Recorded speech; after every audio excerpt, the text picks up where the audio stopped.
देखो easy topic है। Topic का नाम क्या है? Change in quantity supplied versus change in supply. तो अगर आपको याद है, डिमांड आपने पढ़ाई करी है, तो आपको पता लग जाएगा सेम टॉपिक वहां पर भी था। Change in quantity demanded versus change in demand, and what was the difference between the two? Reason, sir किस वजह से हो रहा है ना? चेंज इन क्वांटिटी डिमांडेड किस कारण होता था? उसी की प्राइस के कारण। और चेंज इन सप्लाई किसके कारण होता है? अदर फैक्टर्स के कारण। सेम रीजन है, ठीक है? पक्का याद है? वाला टॉपिक याद आया? चलो, so change in quantity supplied क्या होता है? देखो बेटा, पहले ये पढ़ते हैं। It is a situation when the quantity supplied of a good extends और फॉल्स। किसकी वजह से? Due to its own price, उसी की प्राइस की वजह से। समझ गए मेरी बात? तो मान लो ये वो है लिप बाम, ठीक है? कोई नया ब्रांड आया है, कोई मेरे को अभी कुछ 2-4 दिन पहले ही पता लगा है। इसका नाम है स्विस ब्यूटी किस कैंडी। नाम लिखा है भैया, अपन मन से कुछ नहीं बनाते, चेक कर लेना तुम, है ना? तो जो भी है, मैंने पता किया था, ये इसका बता रहे थे बच्चे 100 रुपये समथिंग का आता है ना? I don't know. तो 100 रुपये उन्होंने बोला, मैंने मान ली, ठीक है? अब सुनो, इसी के प्राइस की वजह से, इसी के प्राइस के कारण अगर इसकी सप्लाई में चेंज आ रहा है तो उसे आप क्या कहोगे? Change in quantity supplied. For example, sir इसका प्राइस कम हो गया तो इसलिए प्रोड्यूसर सब इसको कम बेच रहे हैं, तो कम होने की वजह से कम बेच रहे हैं ना, समझ गए? तो इसका प्राइस कम हुआ, इसी वजह से इसको कम बेच रहे हैं, तो इसको क्या कहेंगे अपन? Change in quantity supplied. अब इसका उल्टा कर दो, वो भी वही। सर इसका प्राइस हाई है, हाई प्राइस हो गया है, इस वजह से प्रोड्यूसर्स इसको ज्यादा बेच रहे हैं, तो ये भी क्या हुआ? Change in quantity supplied. दोनों ही सिचुएशन में सप्लाई क्यों चेंज हो रही है? उसी की प्राइस की वजह से। इसी प्रोडक्ट की सप्लाई इसी की प्राइस के कारण चेंज हो रही है, तो इसे हम क्या कहेंगे? Change in quantity supplied. लेकिन सर अगर प्राइस के अलावा कोई और रीजन होता तो? मान लो टैक्स हो गया, टेक्नोलॉजी हो गई, इनपुट्स हो गए, है ना? कोई और अदर रीजन है तो क्या कहेंगे हम उसको? Change in supply. पक्का समझ में आ गया? डिमांड में भी पढ़ा था, सेम टॉपिक है बेटा, है ना? सो चलो, चेंज इन क्वांटिटी सप्लाइड समझ गए क्या होता है? बोलो मेरे साथ। It is a situation when quantity supplied of a good extends और फॉल्स। किसकी वजह से? Due to change in its own price, other factors being constant. ठीक है सर, जब कोई भी गुड की सप्लाई एक्सटेंड हो जाए या कॉन्ट्रैक्ट हो जाए, किसकी वजह से? सर उसी के प्राइस के कारण, तो उसे हम क्या कहते हैं? चेंज इन क्वांटिटी सप्लाइड कहते हैं। और चेंज इन क्वांटिटी सप्लाइड को ही और क्या कहते हैं? Movement of. सेम डिमांड में था बेटा, नाम बदल रहे हैं। उसका नाम था मूवमेंट ऑफ डिमांड कर्व, इसको क्या कहते हैं? Movement of supply curve. Sir movement of supply curve क्यों बोलते हैं? क्योंकि यहां पे क्या होगा? मूवमेंट। उसी कर्व में या तो आप ऊपर जाओगे या नीचे, इधर it will we will go upwards और डाउनवर्ड्स। मूवमेंट मतलब उसी कर्व में होता है, ठीक है? तो चलो इसके दो पार्ट्स पढ़ते हैं। आप देख रहे हो, एक बार सप्लाई बढ़ेगी, एक बार घटेगी, तो बढ़ने को हम क्या कहते हैं? अगर इसका प्राइस बढ़ने से इसकी सप्लाई हाई हो रही है, प्रोड्यूसर्स को ज्यादा बेच रहा है because of it's high price, तो उसको हम क्या कहेंगे? Extension of supply. और अगर इसका प्राइस कम होने की वजह से उसको कम बेच रहा है वो, तो उसे हम क्या कहेंगे? Contraction of supply. समझ में आ गई क्या मेरी बात? पक्का? मान लो मैं हलवाई हूं, ठीक है? प्याज कचौरी ज्यादा बेच रहा हूं मैं, या बेचना चाह रहा हूं, क्यों? क्योंकि उसका हाई प्राइस है, तो ये क्या हुआ? एक्सटेंशन। ठीक है? मान लो समोसे का प्राइस कम हो गया, 20 रुपए का आता था, अभी 15 रुपए का हो गया, तो अब उसको मैं कम बेचना चाह रहा हूं because of it's low price. Price गिर गई तो मेरा मुनाफा कम है, तो मैं कम बेचना चाह रहा हूं, है ना? क्या कह रहे हैं? अच्छा, इसी क्लास में थोड़ी और देर में आ जाता पागल, कल के लिए तो जल्दी आ गया तू, अभी तो कल के लिए तो बहुत टाइम है। जल्दी आया करो, टॉपिक निकल जाएगा, निकल ही गया ऑलमोस्ट। हाँ भाई, तो अब मैं मानता हूं ऊपर ऐसी बात नहीं है, जो गलत कमी है वो कमी है, हो सकता है वहां पे भीड़ हो, ऐसी बात नहीं है, मेरे उससे बात मान रहा हूं आपकी, लेकिन क्या ये भी जरूरी है? कर नहीं सकते कुछ, आई हैव नो ऑप्शन ना, समझ रहे हो? मैं मेरे घर के बाथरूम तो यहाँ नहीं ला सकता, और कोई ऑप्शन नहीं है मेरे पास, नहीं तो मैं बोलता ही नहीं आपको, ठीक है? अगर वो वाला खूब सारे होते तो कोई दिक्कत ही नहीं था। चलो, जेन्युइन प्रॉब्लम है वो, बट ठीक है, थोड़ा ध्यान रखिएगा, थोड़ा कोशिश करो जल्दी फ्री हो जाओ। हाँ भाई, ठीक है? देखो इधर देखो सामने। सो एक्सटेंशन ऑफ सप्लाई समझ में आया? बहुत ही आसान चीज़ है सर। प्रोड्यूसर अगर उसी सामान का प्राइस, कोई भी गुड है मतलब, उसकी सप्लाई इसलिए चेंज हो रही है क्योंकि उसी का प्राइस चेंज हो रहा है, तो इसे हम क्या कहेंगे, चेंज इन क्वांटिटी सप्लाइड। इसमें मूवमेंट होता है, it is also called movement of supply curve. इसके दो पार्ट्स होते हैं, बढ़ना और घटना, मतलब एक्सटेंशन ऑफ सप्लाई और contraction of supply. Extension of supply क्या है, बिकॉज कोई भी गुड का इंक्रीज हो गया प्राइस, इसलिए प्रोड्यूसर उसे ज्यादा बेचना चाह रहा है, तो उसे हम क्या कहेंगे, एक्सटेंशन ऑफ सप्लाई। और कॉन्ट्रैक्शन क्या होता है, because of the low price producer उसे कम बेचना चाह रहा है, इसे हम कहते हैं कॉन्ट्रैक्शन ऑफ सप्लाई। लो फटाफट देखो आप। हाँ भाई, तो एक्सटेंशन ऑफ सप्लाई, और मैं फिर बोल रहा हूं, आपने अभी डिमांड चैप्टर के क्वेश्चंस करे ना, इसके बढ़िया क्वेश्चंस आते हैं जहां कंफ्यूज होते हैं बच्चे, इसलिए ये इसको ऐसे मत देखो कि ये सिर्फ एक थ्योरी का टॉपिक है, समझो इसको कि क्वेश्चन आएगा तो क्या करेंगे, समझ रहे हो ना, अच्छे से पढ़ना है, अच्छा क्वेश्चन आता है इस पे। हाँ भाई, extension of supply and contraction of supply. Extension of supply क्या होता है सर बताओ, when quantity supplied of a good increases due to increase in its own price. Sir price increase होने के कारण प्रोड्यूसर उससे ज्यादा बेच रहा है क्योंकि उसमें अच्छा प्रॉफिट है, तो इसे हम कहते हैं एक्सटेंशन ऑफ सप्लाई। तो जैसे डेफिनेशन क्या हो गई, when quantity supplied of a good extends, किसकी वजह से, due to rise in its own price, तो उसे हम क्या कहते हैं, एक्सटेंशन ऑफ सप्लाई। ठीक है, टेबल देखो आप, पहले 20 रुपए का प्राइस था, मान लो ये पेन जो है इसका प्राइस 20 रुपीज था, and we use to sell it 100 units, है ना। अब इसका हाई प्राइस हो गया, अदर फैक्टर्स बीइंग कांस्टेंट, बाकी सब उतना ही लग रहा है सर, कॉस्ट वॉस्ट सब उतनी, प्राइस बढ़ गई, तो प्राइस बढ़ गई तो इसमें तो मुनाफा ज्यादा हो गया, तो अपन इसको ज्यादा बेचना चाहेंगे। सो सर 30 का हो गया तो ज्यादा बेचना चाह रहे हैं, तो देखो हाई प्राइस की वजह से ज्यादा बेचना चाह रहे हैं, तो हम इसे क्या कहेंगे, एक्सटेंशन ऑफ सप्लाई कहेंगे। और आप देखिएगा किधर होता है मूवमेंट, ठीक है, बनाने की जरूरत है, समझ जाओगे। देखो यहां पे क्या लेते हैं, सप्लाई, इधर क्या लेते हैं अपन, प्राइस, है ना। 20 रुपए पे कितना बेच रहे थे बताओ पहले, when the price was 20 we used to sell 100 unit, तो ये पॉइंट पे थे, अभी ए पॉइंट पे दिख रहा है ए नीचे। अब क्या हुआ सर, फिर उसका प्राइस बढ़ गया, अरे प्राइस बढ़ गया तो कितना बेचना चाह रहे हैं सर, प्राइस बढ़ गया 30, तो प्राइस बढ़ने से प्रोड्यूसर उसे ज्यादा बेचना चाह रहा है, प्राइस बढ़ती है सप्लाई बढ़ती है, आपको पता है पॉजिटिव रिलेशन है।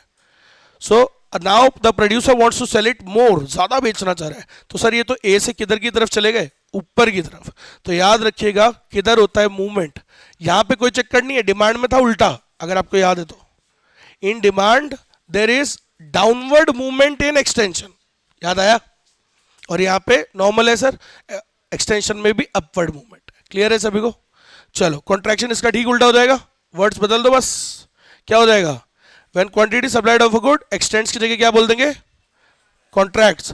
जब कोई भी गुड की क्वांटिटी सप्लाइड कम हो जाए, कॉन्ट्रैक्ट हो जाए, due to fall in its own price, उसी के प्राइस के कारण, सर क्योंकि उसी का प्राइस कम हो गया प्रोड्यूसर, इसलिए उसको मुनाफा नहीं दिख रहा, तो वो उसे कम बेचना चाह रहा है, इसे क्या कहेंगे हम, कॉन्ट्रैक्शन ऑफ सप्लाई कहेंगे, उसी की प्राइस की वजह से होता है। And by price we mean कौन सी प्राइस, हाँ भूलना नहीं, कौन सी प्राइस होती है, मार्केट प्राइस, ये भी क्वेश्चन में आ जाता है। चलो कॉन्ट्रैक्शन में किधर होगा मूवमेंट बताओ, अच्छा एग्जाम्पल देखो, मान लो ये पेन का प्राइस 15 रुपीज था तो 150 बेचा करते थे, अब इसमें मुनाफा ही नहीं है sir, other factors being constant, बाकी सब उतना ही लग रहा है, मुनाफा है नहीं, प्राइस गिर गई इसकी, तो इसमें उसको फायदा नहीं दिख रहा, तो वो इसको क्या बेचना चाहेगा, कम से कम।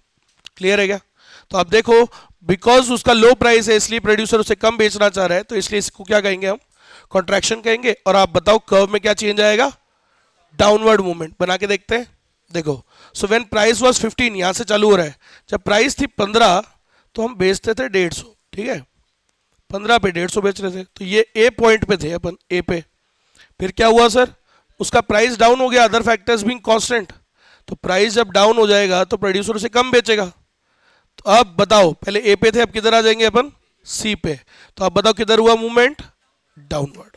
In the same curve there is a downward movement along same supply curve, उसी कर्व में हम कहाँ आ गए, नीचे। आया समझ में सबको, पक्का, इजी। चलो अब change in demand, oh sorry change in demand था जैसा ही, वैसा ही यहाँ पे क्या है, चेंज इन सप्लाई। इसके बाद एक क्वेश्चन पूछूंगा आपसे, बहुत ही बढ़िया, इसलिए बोल रहा हूँ तैयार रहना। हाँ भाई, चेंज इन सप्लाई क्या होता है भैया, चेंज इन सप्लाई, जब कोई भी चीज का सप्लाई, क्वांटिटी सप्लाई नहीं, ऑल ओवर सप्लाई क्या हो जाए सर, इंक्रीज हो जाए या डिक्रीज हो जाए, किस वजह से, due to any change in the other factors, not because of its price, other factors के कारण, समझिए, प्राइस के कारण नहीं। सो उसको हम क्या कहते हैं, चेंज इन सप्लाई कहते हैं। जब कोई भी चीज की सप्लाई इंक्रीज या डिक्रीज हो जाए, किसकी वजह से, ड्यू टू अदर फैक्टर्स, तो उसे हम क्या कहेंगे सर, चेंज इन सप्लाई कहेंगे। और इसमें क्या होती है sir, it is also called shifting of supply, क्योंकि यहां पे शिफ्टिंग होती है। शिफ्टिंग का मतलब formation of a new curve, नया कर्व बन जाता है, या तो राइट वर्ड या, ठीक है सर। आगे बढ़ते हैं, सुनिएगा, चेंज इन सप्लाई की भी दो पार्ट्स है। जैसा आपने देखा कि एक बार बढ़ती है एक बार घट रही है, तो एक बार बोलेंगे इंक्रीज इन सप्लाई, एक बार हो गया, अब सुनना, increase in supply, decrease in supply. सामने देखो, इस पेन का प्राइस 20 रुपीज था, प्राइस तो अभी भी 20 है, प्राइस जब 20 था पहले 100 बेचते थे, अब ज्यादा बेच रहे हैं, क्यों, इनपुट सस्ते हो गए, प्राइस तो उतना ही है ना, प्राइस इज कांस्टेंट, तो ज्यादा क्यों बेच रहे हैं sir, due to decrease in price of inputs. तो ये कैसा चेंज होता है, फेवरेबल चेंज होता है। पढ़ा था ना अपन ने, डिमांड में पढ़ा था, favourable change in other factors, unfavourable change in other factors. Input सस्ते होना क्या है, फेवरेबल, इनपुट्स महंगे होना क्या है, अनफेवरेबल। टैक्स का बढ़ना क्या है सप्लाई के लिए, अनफेवरेबल। टैक्स कम होना या सब्सिडी दे रही है गवर्नमेंट, फेवरेबल। अच्छा, सब्सटीट्यूट पढ़ा था, सप्लाई में सब्सटीट्यूट में कैसा रिश्ता होता है, क्रॉस प्राइस इफेक्ट, नेगेटिव, याद आया। तो सर डिमांड कब बढ़ेगी, जब एक का प्राइस गिरेगा, मान लो इसका कोई सब्सटीट्यूट है, वो उसका प्राइस गिर गया, तो इसको ज्यादा बेचेंगे ना अपन, तो प्राइस, सब्सटीट्यूट की प्राइस गिरना क्या हो गया, फेवरेबल, और बढ़ना क्या हो गया, सोचो सब्सटीट्यूट महंगा हो रहा है तो इसकी सप्लाई कम करूंगा, फिर तो मैं सप्लाई डिक्रीज हो गई ना, सही है कि नहीं है। और भी फैक्टर्स थे बहुत सारे, पढ़ाया अपन ने, नंबर ऑफ फर्म्स है, नंबर ऑफ फर्म्स के बढ़ने से सप्लाई बढ़ती है तो फेवरेबल हो गया, नंबर ऑफ फर्म्स बढ़ेगी तो फेवरेबल है, और घटेगी तो अनफेवरेबल। समझ गए सब लोग। तो जब भी फेवरेबल चेंज आने की वजह से अगर सप्लाई में चेंज आ रहा है, नॉट बिकॉज ऑफ प्राइस, तो उसे हम क्या कहेंगे, इंक्रीज इन सप्लाई।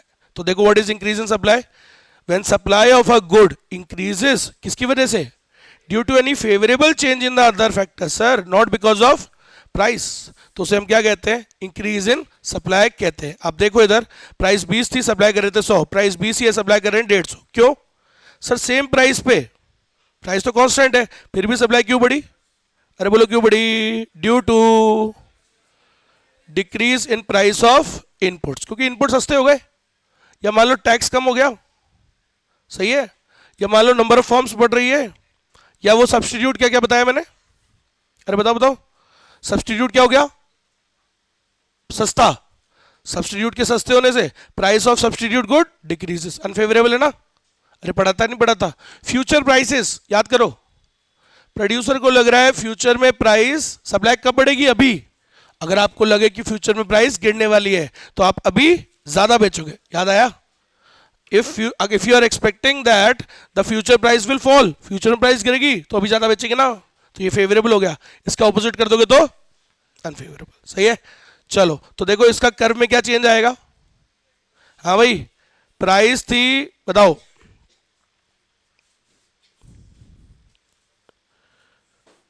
देखो सामने ये रहा कर्व, यहाँ पे सप्लाई, एक्स पे, वाई पे प्राइस, प्राइस थी 20, पहले कितना बेच रहे थे, पहले 100 बेच रहे थे सर, इस पॉइंट पे थे हम, इस पे, है ना, अभी कितना, और एक कर्व बना लो, ये लोग कर्व भी बना दिया सर, ठीक है, D1 पे है, अब क्या होगा सर, प्राइस तो अभी भी वही है बट हम ज्यादा बेचना चाह रहे हैं, क्यों sir, at the same price 20 पे, अब आज बेच रहे हैं ज्यादा, क्यों ज्यादा बेच रहे हो भाई, ऐसा क्या हो गया सर, क्या हो गया बताओ, इनपुट सस्ते हो गए सर, गवर्नमेंट ने टैक्स पे सब्सिडी दे दी सर, सही है सर, सब्सटीट्यूट जो है वो सस्ता हो गया सर, इसलिए इसको ज्यादा बेच रहे हैं, नंबर ऑफ फर्म्स बढ़ रही है सर, सही है।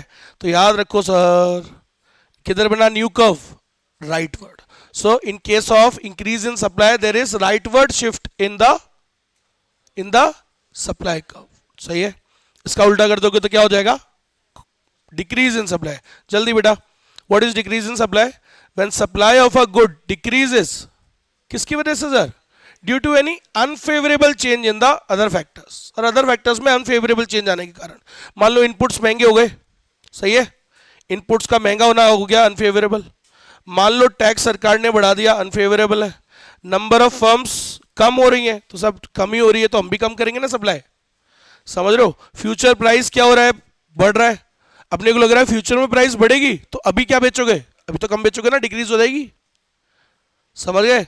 या मान लो सर सब्स्टिट्यूट क्या हो रहा है, सप्लाई क्यों कम कर रहे हो इस पेन की, क्योंकि इसका सब्स्टिट्यूट महंगा हो गया, वो वाला बेचेंगे ना सर, इसको कम बेचेंगे, समझ में आया, पक्का। चलो सो डेफिनेशन बनाओ, what is decrease in supply, when supply of a good decreases due to any unfavourable change in the other factors, price being the same. चलो डायग्राम देखो, 20 रुपए पे कितना बेच रहे थे पहले, सर 20 रुपए पे पहले बेच रहे थे 100 पेन, खूब बेच रहे थे, ज्यादा बेच रहे थे, ये हो गया आपका पहला कर्व D1, ठीक है, ए पॉइंट पे है अभी। फिर क्या हुआ sir, at the same price अब कम बेच रहे हैं, क्यों, ऐसा क्या हो गया सर, वो सरकार ने क्या बढ़ा दिया उस पेन पे, टैक्स बढ़ा दिया, या उसके इनपुट्स क्या हो गए, महंगे हो गए, जिससे उसमें मुनाफा नहीं है तो हम कम बेच रहे हैं, या उससे कुछ बढ़िया अपॉर्चुनिटी आ गई सर, सब्स्टिट्यूट गुड, उसका प्राइस हाई है, उसको बेचेंगे ना सर, इसको कम बेचेंगे, सही है क्या। तो सर सेम प्राइस पे, आप बताओ सेम प्राइस पे सप्लाई क्या हो गई, कम, तो किधर बन गया कर्व, लेफ्ट वर्ड शिफ्ट हो गया। समझ में आया कि नहीं आया, बोलो सबको, पक्का 100%। करूं क्वेश्चन, चलो देखो अब सामने, ढंग से देखना भाई, सप्लाई में क्वेश्चन ज्यादा नहीं है, कुछ 27 या 30 क्वेश्चन होंगे, ज्यादा है ही नहीं, तो इसलिए जल्दी हो जाता है। देखो, और इसमें अच्छे क्वेश्चंस मुश्किल से 4-5 ही हैं, तो इसका जो मैंने वीडियो भी बना रखा है वो 15-20 मिनट का ही वीडियो है टोटल। अच्छे क्वेश्चन मतलब जो मेरे कराने लायक है, इजी क्वेश्चन भी मैं ही कराऊं तो फिर तो क्या ही मतलब हुआ। हाँ भाई करें स्टार्ट। देखो क्वेश्चन नंबर 3, अभी इसी टॉपिक से रिलेटेड करा रहा हूं बस, या वो जो कर चुके होंगे चलो वो भी कर लेंगे, देख लेंगे क्या है ना। हाँ भाई question number 3, an increase in supply, question को पढ़ के बताओ टॉपिक क्या है। An increase in the supply is caused by, पढ़ा है कहीं ये टॉपिक, क्या नाम है इसका, अभी पढ़ा है 4 मिनट पहले, इंक्रीज इन सप्लाई, याद आ गया। अब आपको इसकी डेफिनेशन आती है ना तो आप भी कर पाओगे ना सही से, समझते हो इस बात को, इस बात को समझो। देखो ये इकोनॉमिक्स है, it's not a social science या कोई साइकोलॉजिकल साइंस कि आप समझ लो कि सिचुएशन के हिसाब से करेंगे सर, घंटा सिचुएशन के हिसाब से करेंगे, इकोनॉमिक्स के हिसाब से करेंगे, किसके हिसाब से करेंगे, लॉजिक से हम बात समझ गए ना। आप क्या करते हो कि आप उसमें ना कि घुस जाते हो, बोले और हम तो जैसा कह रहे हैं, अरे भाई वो तो कुछ भी कह रहा होगा, आप तो टॉपिक सोचो और आपको वो आता है या नहीं आता है वो सोचो, और उस टॉपिक में क्या पढ़ा है वो सोचो, दैट्स इट।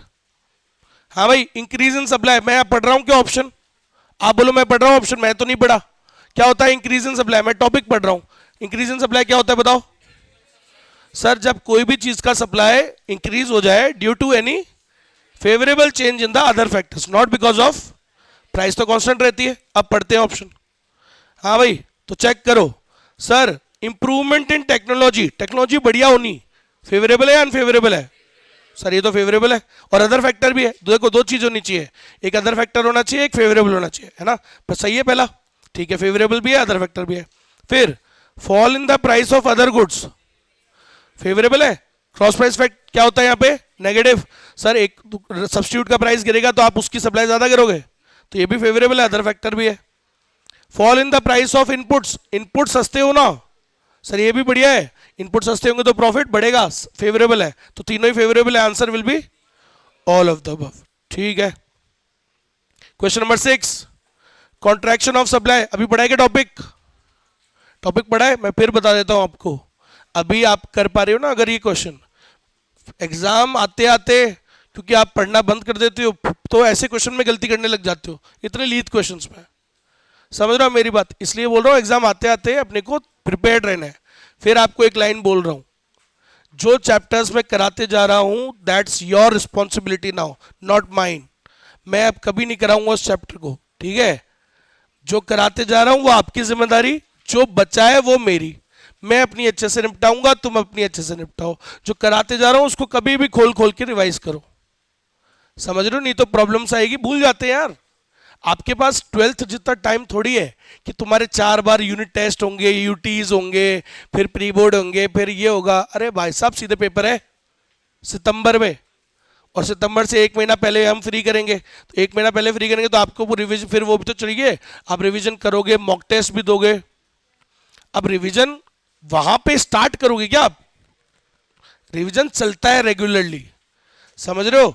आप समझो, संडेज को वर्क ऑफ होता है, लेकिन इसका मतलब ये है आप तो वो दो जो भी टेस्ट हो तो दे। मैंने क्या कहा आपको? मेरे को तो खैर वो फर्क पड़ता नहीं, मेरी मानो तो मैं लूँ भी नहीं वो टेस्ट, ठीक है? तो खैर वो ले रहे हैं, सब सबका कॉमन स्ट्रैटेजी है, ठीक है? सो बात वो तो चलो हो रहा है जो हो रहा है, बट आपको ये है कि आप कोई भी सब्जेक्ट, कोई भी 2 उठाओ उस दिन, हर संडे को कोई भी 2 सब्जेक्ट उठाओ, उसमें जो प्रीवियस चैप्टर्स है जो चल रहा है वो तो आपने टेस्ट के लिए पढ़ ही लिया ना थोड़ा बहुत, वो तो थोड़ा बहुत टेस्ट के लिए आपने पढ़ ही लिया होगा। डेली पढ़ो, कहा ना मैंने, डेली भी तो पढ़ना है, तो डेली तो अपन पढ़ ही रहे। लेकिन सैटरडेज एंड संडेज, ये 2 दिन, दोनों बोल रहा हूं, ये दोनों होते हैं काय के लिए? For the earlier topics revision. मैं आपको फिर बता देता हूं, उस दिन नहीं होता रिवीजन चालू कि जिस दिन बोला सर आप फ्री करोगे उस दिन हम चालू करेंगे। उस दिन सेकंड रिवीजन चालू होता है, समझ गए बेटा? मेरिट्स इनको लानी है, आप समझ लो खुद ही ये बात कि उस दिन तो सेकंड रिवीजन चालू होता है, पहला तो अभी चल रहा है। वीक 5 डेज आप पढ़ो जो भी संडे का टेस्ट उसके लिए, but Saturday and Sunday will be for previous chapters of 2 subject के। पकड़ लो, आप सारे तो नहीं कर सकते हो, आप भी इंसान ही हो सर, गधे थोड़ी हो, है ना? तो कोई भी उठा लिया, जैसे मान लो आपने फॉर एग्जांपल इस सैटरडे संडे, सैटरडे को उठा लिया आपने, मान लो एक इको का प्रीवियस चैप्टर पढ़ लिया, बिजनेस साइकिल पढ़ लिया, या है ना, रिवीजन ही तो कर रहे हो, थोड़ा फास्ट हो जाता है, समझ गए? फिर अगले एक दिन आपने लॉ का एक पढ़ लिया, ऐसे करके पढ़ो। यही तरीका होता है बेटा। अब वो कोई डिस्कस नहीं करते हैं सारे लोग, तो टाइम भी नहीं होता डिस्कस करने का। मैं कर रहा हूँ, कर लिया मैंने, आपसे दिमाग में आ गई बात, नहीं तो कहाँ इतना टाइम है कि मैं बताऊँ आपको? नहीं बताऊंगा तो आप तो ये सोचोगे कि बोले चालू ही तब करेंगे हम तो। तब सेकंड रिवीजन चालू होता है। कम से कम सीए फाउंडेशन में अच्छे मार्क्स लाने के लिए मिनिमम 2 रिवीजन चाहिए होते हैं। 2 का मतलब एक तो जो साथ चल रहा है वो, और एक जो स्टार्ट होगा वो 1 मंथ में, ठीक है? चलो, हाँ भाई, कॉन्ट्रैक्शन ऑफ सप्लाई, मैं क्यों बोला ये बात, मेरे यहां से आई थी दिमाग में बात, अभी कर लिया क्योंकि अभी तो टॉपिक पढ़ाया मैंने। अभी आज से 20 दिन बात करोगे ना एक क्वेश्चन, अटक जाओगे इसमें, क्योंकि आपको वो याद नहीं रहती बातें, भूल जाओगे आप, इसलिए थोड़ा पढ़ते रहो, रिवाइज करते रहो, ठीक है? थ्योरी सब्जेक्ट्स में और क्या होता है भाई, रिवीजन ही तो जरूरी होता है, समझ रहे हो? आज मैं जर्नल बनाना तो नहीं भूला, जीवन में एक बार जर्नल पढ़ा था जब मैं पढ़ा 11वीं क्लास में, भूला तो नहीं आज तक, वो याद रहता है। थ्योरी सब्जेक्ट भूल जाते हैं हम, तो बार बार you know you we have to do it again and again again, बार बार। हाँ भाई, contraction of supply, contraction of supply क्या होता है? टॉपिक पढ़ा है क्या? ऑप्शन मत पढ़ो, टॉपिक पढ़ा है क्या? क्या होता है topic? When quantity supplied of a good contracts due to fall in its own price, other factors being, तो अदर फैक्टर तो हो ही नहीं सकते, तो चलो पढ़ो इधर, दिमाग लगाओ। Decrease increase in price of other goods, sir ये तो अदर फैक्टर है, काटो। Decrease in outlay of sellers, number of firms कम हो रही है, अदर फैक्टर है, काटो। Decrease in price of goods concern, अरे ये मत काट देना। Decrease in number of producers, number of firms कम हो रही है, अदर फैक्टर, काटो। आंसर क्या बचा? फिर भी पढ़ो, अपने को चाहिए भी क्या था आंसर? सर कॉन्ट्रैक्शन किस वजह से होता है? उसी का प्राइस कम होने से, अगर क्वांटिटी सप्लाइड कम हो रही है उसी का प्राइस कम होने से। So decrease in the price of good concern, मतलब उसी गुड का प्राइस अगर कम हो रहा है तो उसी की वजह से सप्लाई कम हो रही है, उसे क्या कहते हैं हम? कॉन्ट्रैक्शन। समझ में आ गया क्या? चलो, आप आंसर मत ढूंढो, आप टॉपिक, आप तो ये सोचो कि आपको उसका आंसर आता है क्या, उसके बाद कट करो ऑप्शंस कि ये नहीं है, ये नहीं है, ये नहीं है, क्या बचेगा सही आंसर? हाँ भाई, 9th इस क्वेश्चन के लिए सीधे 9th पे भी ला सकता था मैं आपको, लेकिन अच्छा नहीं लगता ना सीधे 9th पे। अब ठीक है, एक बार आप पढ़ो, then I will start. Try करो, पीछे मत देखना, मम्मी कसम है तुम्हें। क्या करूं? ऊपर? इधर? अच्छा,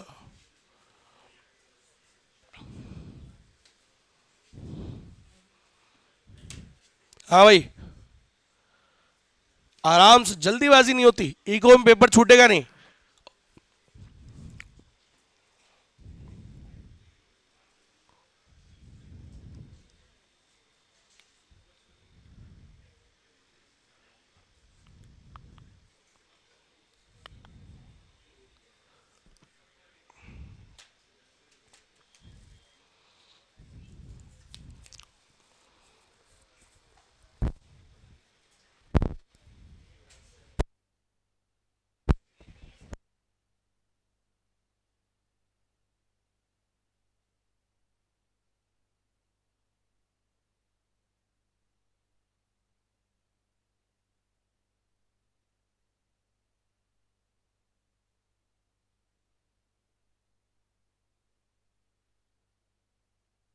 चलो, हाँ भाई, in the book market the supply of books will decrease if any of the following occurs except, except वाला याद है वो मैंने कहा था, कभी बीच में आ जाए तो किधर लगा लगेगा, एंड पे। यहाँ ऑलरेडी किस पे लगा हुआ है, ठीक है। क्वेश्चन को समझो, टॉपिक बता सकते हो, टॉपिक अभी तो तुम बता ही दोगे, अभी यही मैं 4 दिन बाद करा था ना, तब आता मजा। हाँ भाई, टॉपिक क्या है, एग्जैक्ट टॉपिक बता सकते हो, एग्जैक्ट की यही है टॉपिक का नाम, decrease in supply. Decrease in supply का बाप का नाम change in supply. Change in supply के 2 बच्चे, इंक्रीज इन सप्लाई और ये क्या है, decrease in supply. Decrease in supply की डेफिनेशन मैं नहीं पढ़ रहा ऑप्शन, पहले मेरे को टॉपिक बताओ, क्या टॉपिक, डिक्रीज इन सप्लाई की डेफिनेशन क्या होती है बताओ। When supply of a good decreases due to any unfavourable change in other factors, price being, price की वजह से नहीं होता सर, किसकी वजह से होता है, जब सप्लाई कम हो, किसके कारण बोलो, unfavourable change in other factors, price तो क्या रहती है, तो फिर बी ऑप्शन तो वहीं के वहीं कट गया।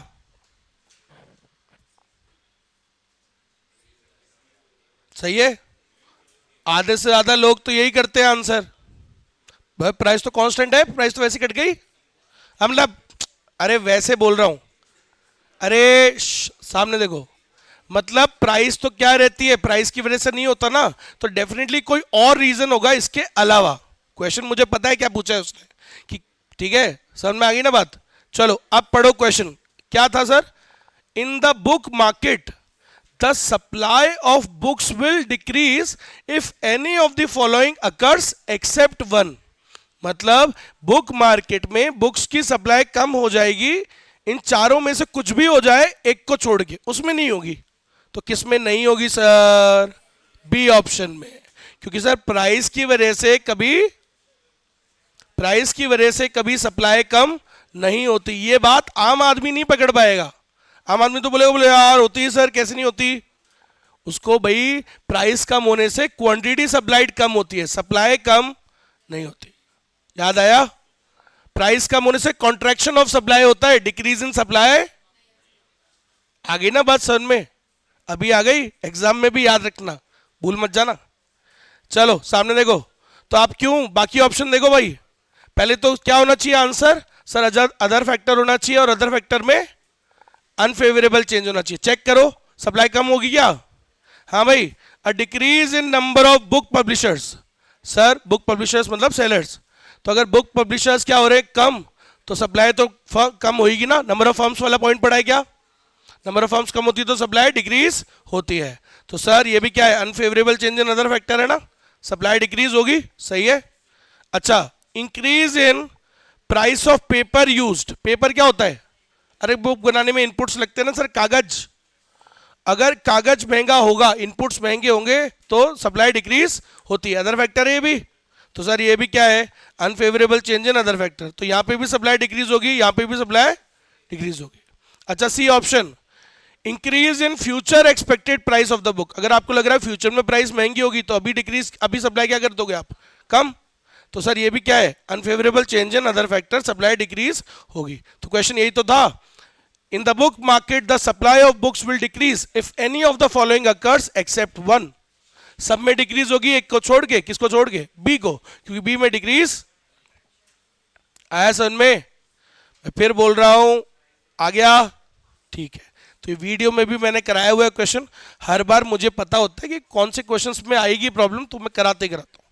हाँ भाई चलो, हो गया ये भी। ऐसा ही क्वेश्चन है 11, ये मैंने शायद बताया था आपको, नंबर ऑफ बाइक्स कराया था। चलो कोई नहीं, अभी देख लो, बताओ टॉपिक बता दो। Increase in number of sellers of bikes will increase the, इसका बता दो, मैं टॉपिक बताओ, बोलो बोलो जोर से, एक एक करके, सुनाई नहीं दे रहे। हाँ, सप्लाई, मतलब कौन सा सप्लाई? टॉपिक बताओ। Change in supply. ली दियो सारे तुम। फैक्टर्स है ये, फैक्टर्स, फैक्टर है कौन सा वाला? Number of firms. लोल, तुम यार टॉपिक नहीं पकड़ पा रहे हो, आंसर क्या पकड़ोगे? अब आप समझ गए ना, जब आप टॉपिक ही नहीं आइडेंटिफाई कर पा रहे हो, वो कैसे कर पाओगे? याद करो, टॉपिक पढ़ाया था ना, नंबर ऑफ फर्म्स। हाँ भाई, आप समझो ऐसे 99 नहीं आते। It's not easy cup of T. वो देखो, उसके लिए परफेक्शन लानी पड़ती है अपने को अपनी पढ़ाई में, तभी तो आ पाएंगे 99। 99 का मतलब क्या होता है? सर्टेनिटी ऑफ आंसर, कि यही है आंसर। समझ रहे हो? वो किससे आती है कॉन्फिडेंस?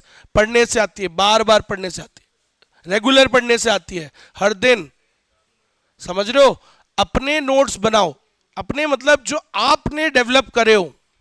देखो, कोई नोट्स कोई और भी दे सकता है, आप जब इनपुट डालते हो ना कोई चीज में, तो उससे काम होता है। समझ रहे हो? अपने नोट्स का मतलब जैसे मैं दे रहा हूं वो अलग है। एक एक ऐसी कॉपी बनाओ, आप वो आते हैं ना फोटोकॉपी वाले पेपर, फोटोकॉपी वाले पेपर्स आते हैं, अरे फोटोस्टैट वाली जो, वो ले आओ, एक पूरी रेम ले आओ, सस्ती आती है आजकल तो, 150-200 रुपये में पूरी आ जाती है, सस्ती वाली भी आती है, उसमें पूरी ले आओ। उसमें हर थ्योरी वाले सब्जेक्ट के लिए बनाओ, या प्रैक्टिकल के लिए भी बना सकते हो, बट थ्योरी वाले के लिए तो बनाओ शॉर्ट में।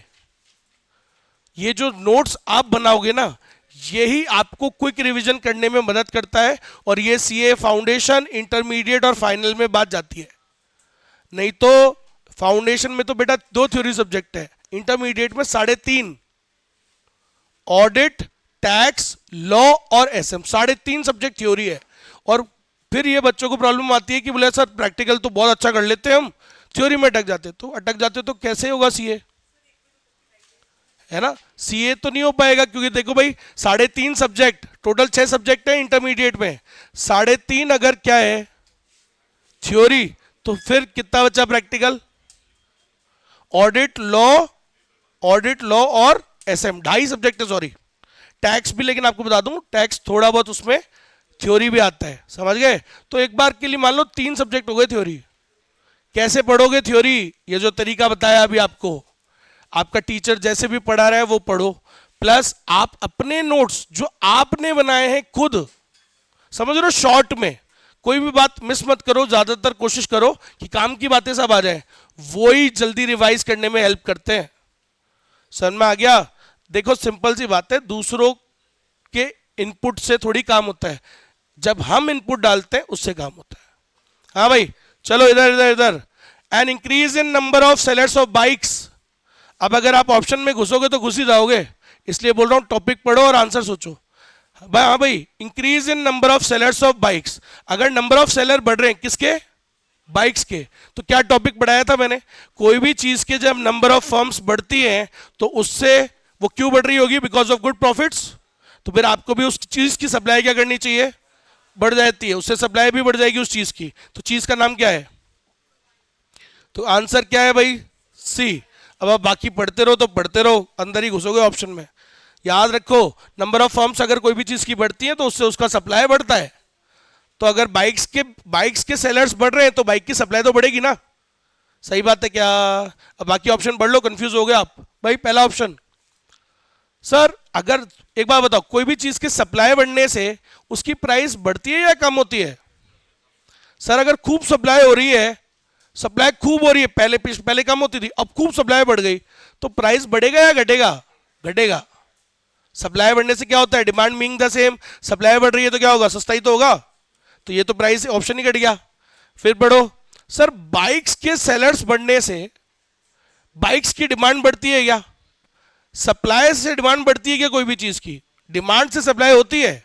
Demand creates but supply never creates demand. आज अगर मैं गोबर बनाने लग जाऊं तो तुम क्या गोबर खाने लग जाओगे? सप्लाई होने से डिमांड होती है क्या? No sir. अरे हाँ है ना तो बोलो, समझ गए? आज वो है क्या बोलते हैं, ड्रग्स व्रग्स होते हैं, चरस, गांजा, हशिश, है ना, ये जो सारी चीजें होती है, ड्रग्स, हीरोइन, कोकेन, समझ लो, डोडा अफीम, क्या आज इनकी सप्लाई होती है? लेकिन सप्लाई होने से डिमांड होती है क्या? सब नहीं तो सप्लाई, यार सप्लाई तो हो रही है, सब खरीद रहे हो क्या? सब तो नहीं खरीद रहे ना। Supply never creates demand. तो सर एक बात बताओ, बाइक्स बेचने वाले खड़े हो जाएं, चारपाई बेचने वाले खड़े हो जाएंगे, चारपाई बिकने लग जाएगी क्या? बेचने वालों से थोड़ा ना डिमांड क्रिएट होती है, डिमांड से चारपाई क्रिएट होती है। आज अगर लोगों को चाहिए होगी ना चारपाई, तो प्रोड्यूसर क्या बनाएंगे? चारपाई। सनमाई क्या? चलो, अरे बात पल्ले पड़ रही है ना, दिमाग खोलो अपना। सप्लाई बढ़ने से डिमांड नहीं बढ़ती है, ठीक है? सप्लाई तो इंजीनियर्स की भी बहुत है, डिमांड तो नहीं हो रही। आगे ना बात समझ में, सप्लाई से थोड़ी ना डिमांड होती है। नेक्स्ट और लास्ट पॉइंट, सर बाइक्स बेचने वालों से, बाइक्स बेचने वाले बढ़ रहे हैं, शोरूम बढ़ रहे हैं, उससे हेलमेट की डिमांड बढ़ती है क्या? नहीं। समझ में आ गया? तो वैसे ही तीन कट गए भाई, लेकिन अपने को तो फर्क भी नहीं पड़ता था, मेन आंसर तो वही था ना। चलो समझ में आ गया? लो इधर देखो, when supply curve moves to the right, जब राइट में मूव करेगा किधर होता है? तो supply curve moves to the right. अब देखो ये है आईसीआई, कमीना, कुत्ता। क्यों बोला मैंने? मूव्स टू द राइट, कर दी ना दिमाग की छोटी बड़ी तुम्हारी। देखो इधर बोला मूव्स, इधर बोला, सर मूवमेंट होता है तो या तो अपवर्ड होता है या डाउनवर्ड होता है। शिफ्टिंग होती है तो राइट में होती है या, ये खोपड़ी का क्या बोल रहा है? बोलो मूव्स टू द राइट। बोले यार ये क्या अजीब है ना, कंफ्यूजन। ऐसे कंफ्यूजन वो डालता है। अब आप इसको कैसे कैटर करोगे, ये एग्जाम में है क्वेश्चन, सोचो क्या कर सकते हैं इसमें अपन। When supply curve moves to the right, it means supply increases, decreases, remains constant या नन ऑफ द अबव। तो देखो यहां आप उसको ऐसे समझो कि आईसीआई की ये पॉसिबल मिस्टेक्स वो कर सकता है, ठीक है? मूव्स टू द राइट कह रहा है, इसलिए अब अपन क्या पॉसिबल एजम्पशन लेंगे कि वो किसकी बात कर रहा होगा? शिफ्टिंग की बात कर रहा होगा। तो sir moves to the right की, क्योंकि अपवर्ड राइट, अपवर्ड डाउनवर्ड बोलते तो ठीक है, मूवमेंट करते हैं अपन, लेकिन सर वो राइट या लेफ्ट की बात कर रहा है, तो इसका मतलब शिफ्टिंग की बात कर रहा होगा। तो सप्लाई का अगर मूव्स टू द राइट, तो वो तो तभी होता है जब सप्लाई इंक्रीज हो, इंक्रीज इन सप्लाई टॉपिक के अंदर। तो आंसर विल बी ए। आ गई क्या बात समझ में? आपको वो साइकोलॉजी समझनी है कि आईसीआई क्या गलती कर सकता है, क्या नहीं कर सकता है, वो मैं आपको समय समय पर सिखाता रहूंगा। मैंने आपको एक और बात बोली थी, सप्लाई के साथ इंक्रीज डिक्रीज वर्ड यूज करते हैं, क्वांटिटी सप्लाई के साथ नहीं करते। लेकिन कभी कभार कौन कर देता है? बताया था मैंने आपको, वो क्वांटिटी सप्लाई के साथ इंक्रीज डिक्रीज बोल देता है, जो नहीं बोलना चाहिए, बट वो पॉसिबल मिस्टेक है, कर देता है वो। समझ में आया सबको? ठीक है भाई, अब सामने देखो सब। तो ये लास्ट, ये खत्म हो गया। अब हम देखेंगे एक टॉपिक जिसका नाम है इलास्टिसिटी ऑफ सप्लाई। क्या होता है elasticity of supply? It is the responsiveness of supply of a good due to change in elasticity of demand. याद है क्या होता है इलास्टिसिटी ऑफ डिमांड? सर कोई भी चीज की डिमांड में कितना रिस्पॉन्स आया, किसकी वजह से? Due to change in any of the factors. Any of the factors लिखा था, अरे कंजरो सुन लो, due to change in any of the factors लिखा था। यहां पर क्लियरली उसने एनी नहीं लिखा, सीधे सिर्फ क्या लिख दिया? क्यों? क्योंकि वहां डिमांड में तुम्हारे 4 इलास्टिसिटी थी कोर्स में, तो सर कोई भी फैक्टर के कारण हो सकता है ना डिमांड में तो चेंज। वहां हमने पढ़ा था प्राइस भी होता है, इनकम भी है, क्रॉस प्राइस भी है, एडवर्टीजमेंट भी है। यहां पे उसने डायरेक्टली बोल दिया प्राइस, इसका मतलब यहां पे एक ही इलास्टिसिटी कोर्स में, वो कौन सी? Price elasticity. So what is price elasticity? It is the responsiveness of supply of a good, quantity supplied of a good. क्योंकि प्राइस बोला तो अब मैं क्या बोल रहा हूं देख लो, क्वांटिटी सप्लाइड। सो क्या होता है elasticity of supply? It is the responsiveness of quantity supplied of a good due to change in its price. Sir उसी की प्राइस के कारण डिमांड में कितना रिस्पॉन्स आया, कितना मेजर करना, उसको वो डिग्री निकालना रिस्पॉन्सिवनेस, उसे क्या कहते हैं? Elasticity of supply. और यहां पर एक ही है कोर्स में, इसलिए इसको ईएस भी बोलते हैं और ईपी भी बोलते हैं, क्योंकि इलास्टिसिटी ऑफ सप्लाई ही क्या होता है? प्राइस इलास्टिसिटी, क्योंकि और तो कोई इलास्टिसिटी है ही नहीं ना कोर्स में। आया सन में? तो चाहे प्राइस इलास्टिसिटी बोल लो चाहे इलास्टिसिटी ऑफ सप्लाई बोल लो, बात दोनों में एक ही रहेगी। प्राइस की वजह से कितना चेंज आ रहा है वो पढ़ना है। सर मेथड कितने हैं? याद करो वहां कितने मेथड थे प्राइस इलास्टिसिटी के? 4। यहाँ पे 3 ही है। कौन सा मेथड नहीं है? टोटल आउटले मेथड नहीं है। टोटल आउटले मेथड कौन सा था? वैसे भी न्यूमेरिकल का तो कोई मेथड था ही नहीं, उसमें तो डायरेक्शन देखते थे सिर्फ। यहाँ पे हम क्या है? 3 मेथड पढ़ेंगे। कौन कौन सा? सेम मेथड है, परसेंटेज मेथड। याद है फॉर्मूला डिमांड का? Percentage change in demand upon percentage change in supply. यहाँ पे क्या होता है? Percentage change in quantity supplied upon percentage change in price. Same formula. अच्छा, आर्क इलास्टिसिटी याद है? और क्या बोलते हैं आर्क इलास्टिसिटी को? फॉर्मूला याद है? Q1 minus Q2 divided by Q1 plus Q2 into price में पहले ऐड करते हैं। आप देख रहे हो बोल रहा हूं मैं, क्योंकि दिमाग जाता है हमेशा कि जैसा चल रहा है वैसा, बोले इसमें माइनस कर दो, हाथ उधर ही जाएगा। आपको उसे दिमाग से कमांड देनी कि नहीं, पहले क्या करते हैं? P1 plus P2 divide by P1 minus P2।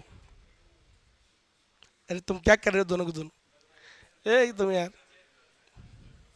अकेलापन बहुत है तुम्हारे जीवन में। वो पड़ोसी तो कर रहे हैं ना।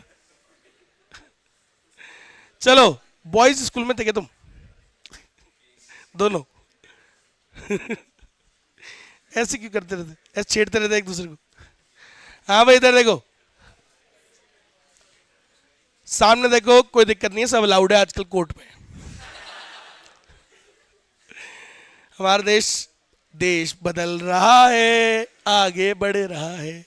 जयपुर में भी हो रही है वो, क्या बोलते हैं वो, परेड्स एंड ऑल है। दाढ़ी वाले आदमी साड़ी पहन के घूम रहे, साड़ी ब्लाउज।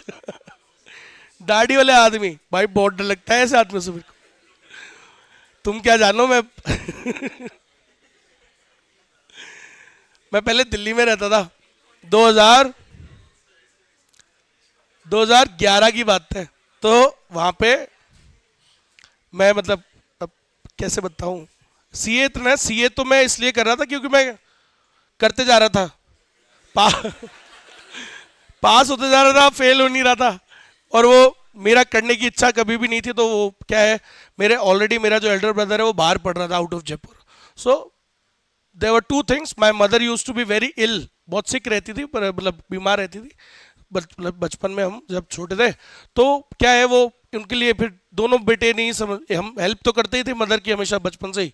और फिर एक और प्रॉब्लम थी कि फादर कुड नॉट अफोर्ड कि 2 बच्चे बाहर पढ़ रहे हो तो यार एक बड़े भैया की पढ़ाई काफ़ी थोड़ी ना एक्सपेंसिव तो थी थोड़ी बहुत, समझ रहे हो। तो that's why I couldn't go to DU, और वो फॉर्म तो भरे थे मैंने, एडमिशन भी हो गया था, बट वो नहीं पॉसिबल नहीं था, है ना। तो उसके मैं यहाँ कर रहा था, पास तो होते जा रहा था, क्या करूँ, लीड तो होनी मैं, पास होते जा रहा था।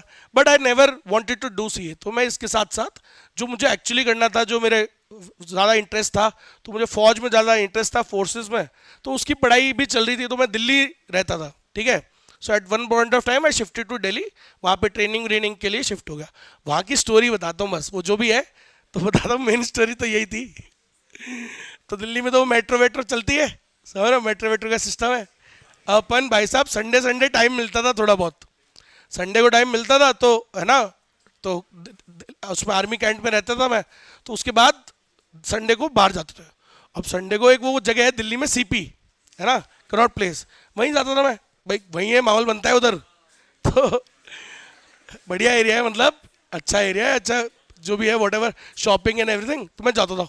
एक दिन भाई साहब, तो मैं CP के बाहर खड़ा हुआ, तो एक वो आइसक्रीम वाला वेंडर नहीं होता, तो उससे मैं आइसक्रीम ले रहा, खा लेता है आइसक्रीम। I was alone. तो भाई उधर 4 आदमी बड़े बड़े मुस्टंडे, इतने से शॉर्ट्स पहन के, शॉर्ट्स से भी शॉर्ट्स, स्विमिंग कॉस्ट्यूम टाइप होता है ना, उस ऑलमोस्ट वैसा छोटा। भाई मैं घबरा गया। मैंने कहा ये क्या है, पहली बार देखे लाइफ में, पहली बार ऐसा इनकाउंटर हुआ भाई, 4 लड़के हो भाई साहब इतने इतने छोटे छोटे से और आइसक्रीम खा रहे हैं। अब भाई साहब वो इशारे करने लग गए।